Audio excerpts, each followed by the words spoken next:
Hey everyone, PJGles here. Useless Smash facts, am I right? For those who don't know, on July 11th, 2019, I started a series on my channel where I went over obscure facts in Super Smash Bros. That don't matter at all. Since then, I've made 5 episodes filled to the brim with facts.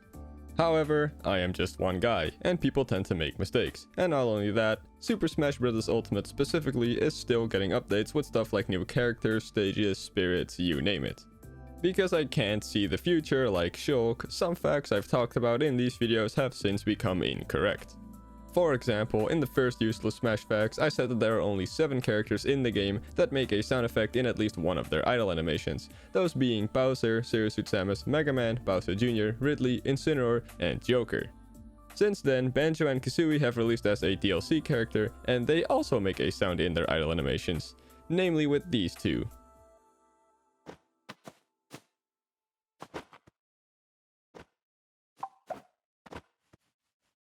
Which means there are now 8 characters in the game like this.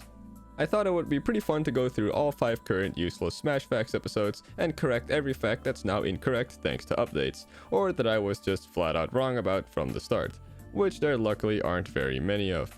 And who knows, if people like this idea, I can do the same thing for episodes 6 through 10 in like 2021 or something, if that year ever shows up. But first, I would like to thank this video's sponsor, Frag Pro Shooter, the best shooter game of 2020. It's a mobile game and specifically designed for it, currently with over 50 million players worldwide. In this game, the rules are simple. You and your team have to destroy the enemy's 2 bunkers, and once you've done that, you can access their tower, and by destroying that, you win the game. There are more than 80 unique characters to collect, each with their own specific role and cool designs, like OK here, who has a TV for a head. The game is very open to customization since you can build a team of any 5 characters, so you can focus on offense or defense or even a mix of both. In actual gameplay, you play as your entire team, controlling one character at a time while the others are controlled by the CPU, but you can switch between any of your characters whenever you want, so no game gets still. You can even play the 2 vs 2 mode, where you have 6 characters, 3 controlled by you and 3 by your friend, or even a stranger, and then fight against 2 other players. The developers were kind enough to provide me with a special link which will give you some free goodies, whether you still have to start or already own the game. You can find the link at the top of the description, and as a pinned comment. Final thanks again to OBB for supporting my channel by sponsoring this video, and now, on with the facts. Let's just go through all facts in order, starting of course with the outdated facts in Useless Smash Facts Part 1. It's still true that Joker has 8 different colors for his victory screens depending on what player color he has, but I never checked if there's also a gray one for if he's being controlled by the CPU, and as it turns out, there isn't. If he's being controlled by the CPU, the color of his victory screen will always be red, no matter his player position or player count. Now, characters controlled by an amiibo have a multicolored battle UI in battle, which is normally just your player color. Wouldn't it be cool if Joker had a multicolored victory screen if a Joker amiibo wins the match? Currently, we don't know if this will be a thing since the Joker amiibo isn't out yet at the time of this video going up, but if this ends up being the case, I'll be sure to let you guys know in a future Useless Smash Facts episode. Remember when I said that only in Smash 4, Kirby with Jigglypuff's ability had a miscolored hat if you were using an alt, which was fixed in Ultimate? Well, as it turns out, Mewtwo, Olimar, and Pac-Man also gave Kirby hats that add something to his body.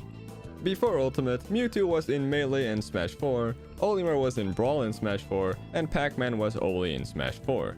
And in all of these cases, Kirby has the correct color hat with these abilities, which means the error was literally just with Jigglypuff and only in Smash 4. Okay, that's weird. Aside from Inkling, Pokemon Trainer, and Joker, Byleth also has more than 3 victory animations. Just like with Inkling, he has 3 different animations for both the male and female alternate costume. But what's interesting with Byleth is that aside from this one where he sticks the hero's relics into the ground, the other 2 change quite drastically. In the first one, male Byleth swings the sword at the creator quickly and then looks right, while female Byleth swings it slower and then looks straight at the camera. The second one is only slightly different. You can see the difference best if you look at the position of their right hand here. And the last one has just a completely different animation between the 2. Male Byleth whips the ground and then the camera zooms in on him, whereas female Byleth just kinda swings it around a little bit and then it zooms in on her. Now, what was surprising to me is that Min Min doesn't have more than 3 victory poses. I would have assumed at least one of them would change depending on what arm she has equipped or if her left arm is powered up, but the 3 victory poses she has are always the same. The first one always has the Ram Ram and a powered up left arm, the second one always has the Megawatt, and the third one always has 2 dragon heads. Moving on to stuff I said in Useless Smash Facts 2, Richter's voice clip of him saying Dracula while sleeping still loops too quickly for him to fully say it, and it still only works if he is put to sleep in the air.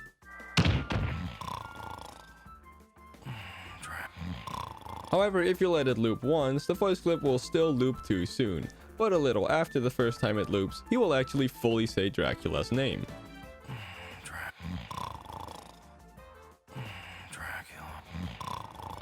Every time after that, it still loops before the full thing plays. He does need to be at an insanely high percentage for that to happen though. After I said that the Skull Kid assist trophy can't appear on Spear Pillar because Palkia in the background flips the screen in the same way Skull Kid does, people started asking me what would happen if the Skull Kid assist trophy and Palkia from the Pokeball item spawn at the same time. The answer is that just straight up can't happen. If a Skull Kid assist trophy is on screen, a Pokeball containing Palkia just can't appear, and vice versa. Some assist trophies and Pokeballs can't appear together at the same time, and this is one of those cases. When Palutena was holding an item, she would for some reason stop putting her arm through her shield strap, and her shield would just kinda float there. After my video, they actually fixed this. Now she actually keeps her arm through her shield strap at all times. Joker still has 2 additional colored victory screens based on Persona 3 and 4's victory screens, depending on what color Mementos is, which is determined by the music. In the latest patch, version 8.1.0, they added Small Battlefield, and they made it so you can play any stage song on any of these 4 stages, including the Persona songs. I was wondering if Joker can get a different colored victory screen if you play, for instance, a Persona 3 song on Battlefield, and then win. But as it turns out, the Persona 3 and 4 victory screens are entirely determined by the color of Mementos, not necessarily the music. I thought that was interesting enough to point out. Now, we already know that Dr. Mario doesn't have the most amount of victory screens. We learned in Useless Smash Facts episode 3 that Joker holds that title, but I do want to talk about the amount of Dr. Mario victory screens again, because I was actually wrong about the amount he might have. The idea was that with one of Dr. Mario's victory screens, he grabs 4 randomly generated pills, one side being fully colored and the other being slightly see-through, and both these sides can be either red, blue, or yellow, meaning he has a total of 9 different pills. An embarrassing amount of math later, I said that Dr. Mario can have 6,563 different victory screens, but what I failed to somehow notice is that the last 2 pills he grabs are always the same ones as the first 2 he grabs, meaning that the number I previously got was wrong. This means I had to redo the math, and you all may know that I am legitimately terrible at math, but the new number I got with most of my calculations was 3,282. Which of course includes the 2 victory screens he has where he doesn't pull out any pills. Even if this number is wrong, I'm sure someone way smarter than me in the comments will correct me, but it doesn't really matter either way since he still only has 3 victory screen animations. Because the animation of him throwing and pulling out the pills is always the same, it's just the textures that change. I said that the town name Smashville is actually impossible in any Animal Crossing game at the time, since it's 10 characters long, and the most amount of characters you were able to give your Animal Crossing town name was 8 characters. At the time, Animal Crossing New Horizons wasn't out yet, and I made a quick joke saying that I hope they allow for 10 characters in that game, so the name Smashville would actually fit. Since then, the game has obviously released, and I'm happy to say they did up the character limit, so you can now name your island Smashville. To be fair, I guess you could name your island Smash Isle if you wanted.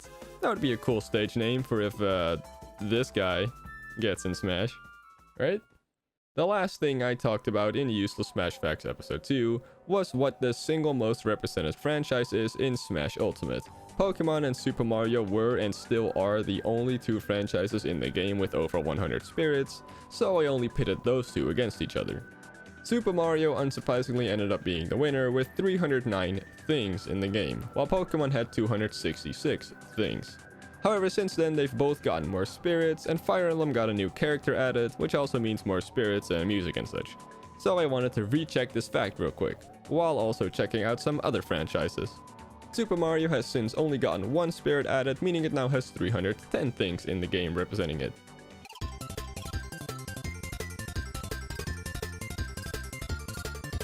Pokemon has since gotten 4 more spirits and 2 Mii costumes added, that being the Team Rocket cap and outfit, meaning it now has 272 things in the game.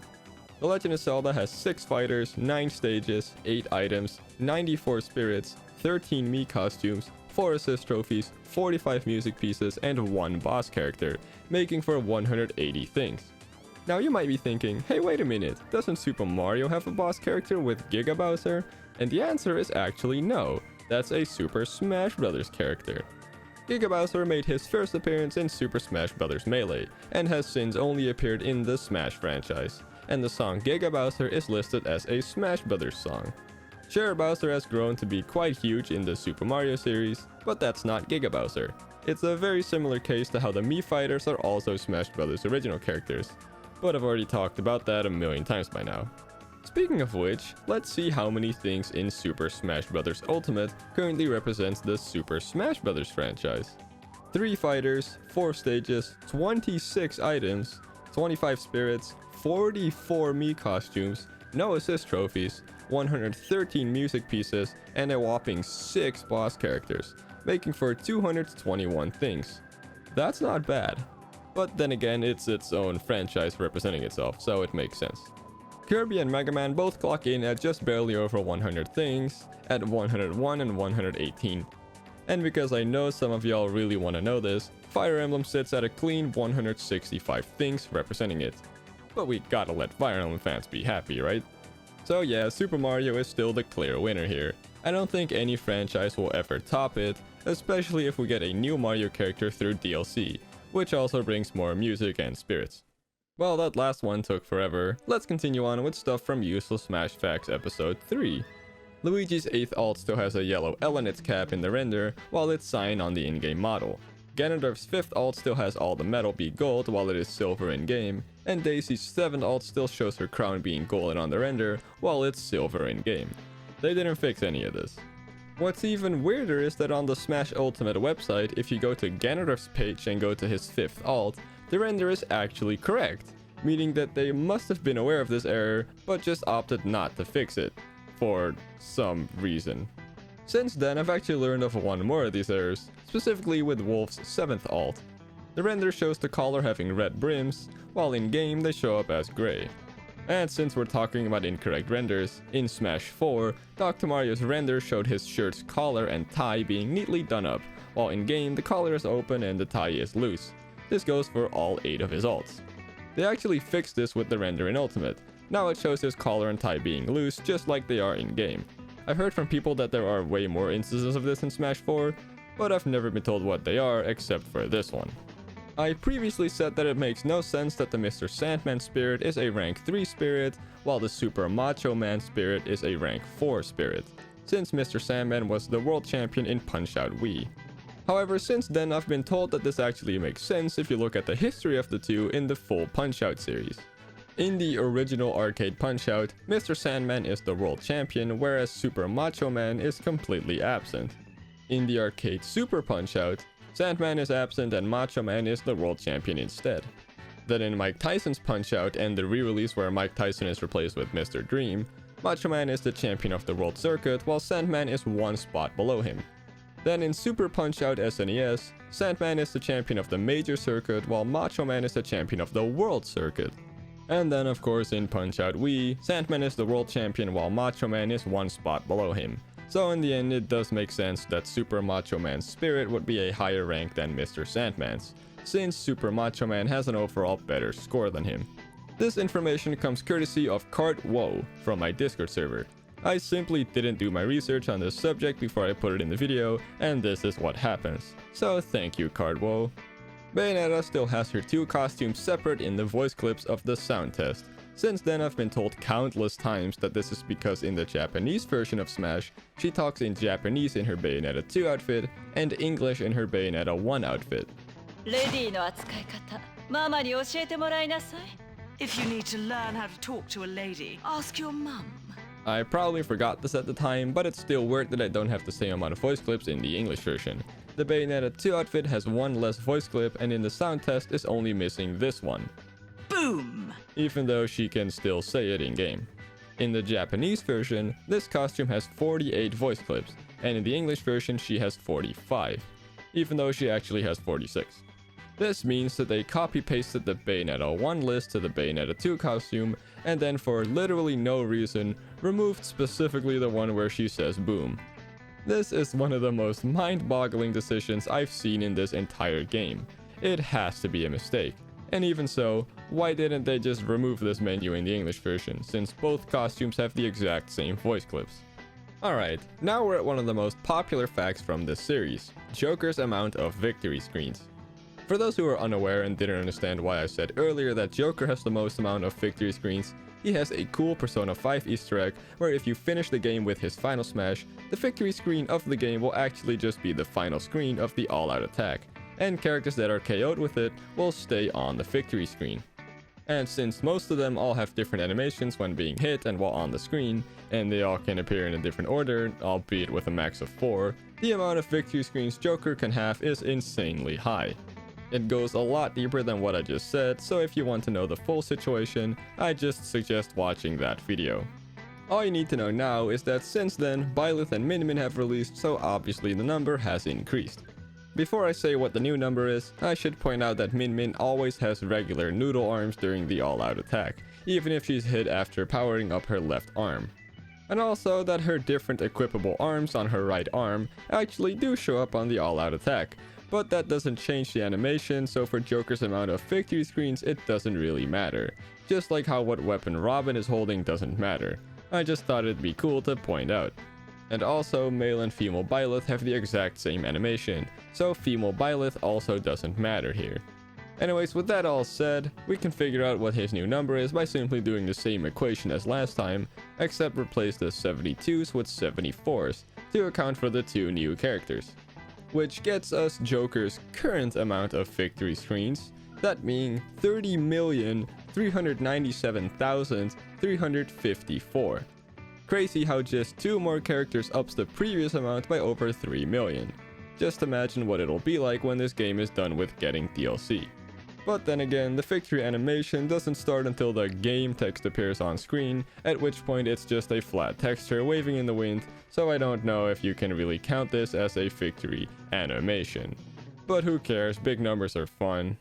That was the last fact of Useless Smash Facts 3, so we're moving on to stuff from episode 4 now. When you fully charge a chargeable move that you can store, your character's eye on the battle UI will sparkle once.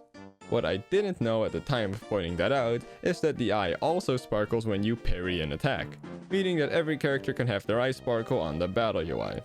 I didn't point this out in the video, so I'm doing it now. Yeah. In this video, I said that when Joker gets KO'd in stamina mode while Arsene is out, Arsene will laugh maniacally before disappearing. I said that it doesn't really make sense for him to be laughing specifically at Joker, so many people told me that that's actually probably just him writhing in pain. Since a persona and their user, Arsene and Joker in this case, are like spiritually connected. You know what I mean with the whole I am thou art I thing. I guess that's probably right though. It just really looked like he was laughing to me. But to be fair, it is kinda hard to read his expression, since his face doesn't change or anything. Well, covering that episode didn't take very long at all, so let's finally move on to the latest entry, episode 5. I said before that the sound effect of Little Mac's straight lunge is different if he's using a wireframe alt. This is of course still true, but what I didn't realize at the time is that this also counts for Kirby's straight lunge. If he gets the ability from a normal Little Mac, he'll have the normal sound effect. But if he gains the ability from a wireframe Little Mac, he'll have the old school sounding sound effect. And now it's time for me to address the worst fact in this series, the one about which characters made their playable debut in Smash Bros. The main issue here was that, yeah, this really can't count as a fact with the amount of variables at play. People told me Robin's whole thing is that he's the tactician of the group, and that of course means that he's commanding everyone, and that means you don't really play as Chrom or Lucina, and that you could actually play as every Pokemon in the old Mystery Dungeon games, etc, etc. I don't want to dabble on this too long, but yeah, this fact was bad. I tried doing more research on this after that video, but it's basically impossible to have a concrete answer to the question who made their playable debut in a Smash Bros game. I guess if you watch that video now, you can see it as just Bad Smash Opinions Episode 1. But hey, even though that fact ended up being completely wrong, it was still interesting to talk about some of the stuff I did talk about in that segment, such as how Mr. Game & Watch is technically a Smash Bros. Original character, and how the Pikachu's Beach minigame exists in Pokemon Yellow, which I legitimately didn't know before doing research for that video. And lastly, something you're probably wondering about, the P-Jiggles Kirby Challenge. For those who don't know, this was a challenge I proposed in Useless Smash Facts 4, and then confirmed nobody was able to do it in Useless Smash Facts 5. In the challenge, you had to go into All-Star Smash mode and use every single character's neutral special with Kirby in the same round. This ended up being way too difficult, so I got 2 friends of mine to try it with mods because I still wanted to show it off, but for some reason the game kept crashing when they attempted it. Only 2 days later, someone called Blazing Fire messaged me on Twitter telling me that they did it, with mods. They not only made Kirby basically invincible, but they also made the Mii Fighters appear in this mode too, alongside making all 3 Pokemon Trainer characters appear back to back to ensure that they could perform every single special move Kirby has. They even went the extra mile and did stuff I didn't even say was necessary, like using all of Shulk's Monado arts and all of Pac-Man's bonus fruits to name a few things. They also used both versions of Ryu's Hadoken, which I only said in Useless Smash Facts 5 would technically also be a requirement. In any case, I'd like to formally congratulate Blazing Fire for being the first person to complete the challenge, albeit with modding the game. Completing this challenge without mods remains basically impossible, and it'll get harder with every DLC character that gets added. I'll link the video down in the description. It was quite the experience watching it for me. Now this was done before Min Min released, so I know some of y'all are gonna think you're clever and say that they didn't actually do all special moves Kirby has in the video. But come on. At the time of this being uploaded, it really was every special move Kirby can use, so don't be a killjoy, just appreciate the video for what it is. Before we end it off, I want to do a quick lightning round of everything I've pointed out that's undoubtedly a mistake or an oversight by the developers that they still haven't fixed. And to prove that this is all the current version of Smash, Min Min will be there to be the mascot girl. You can still hear Dark Samus's footsteps while she floats with the Daybreaker in her hands. Wolf still reverts back to his Brawl Idol pose when holding an item, and Luigi, Sheik, Mewtwo, Pit, Dark Pit, Diddy Kong, and Lucas all still revert back to their Smash 4 idol poses when holding an item.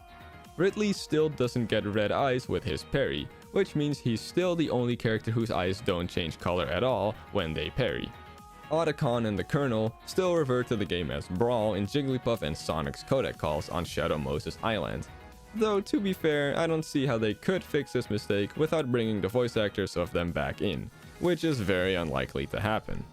Black smoke particles still only come out of the enemy when hit by Wolf's blaster if Fox is in the match. Little Mac in his wireframe ult still comes running in with his green hoodie at the start of the battle, and when he throws it in the air, it magically turns into the pink hoodie, even though this wasn't the case in Smash 4, which means the model is literally right there, Nintendo. And that is all of it. It's been quite the journey making what I guess can be considered Season 1 of Useless Smash Facts. Except not really, because can you really call 5 episodes of a Smash Brothers show on YouTube a season? Maybe. Well, at least for now, all the facts I've talked about so far are correct again, until patches and new characters make them incorrect again. Well, when that time comes, I'll be sure to let you guys know again. And for now, the only thing I'll be sure of forever is that I hate Palkia. Oh my god. There he is! Oh! Alright, please flip the stage. It's possible for him to leave without flipping the stage. No! No, no, hit K. Rool! No! Alright, let me just put him back on stage. I don't really care about the damage. I will fucking... You fucking... You...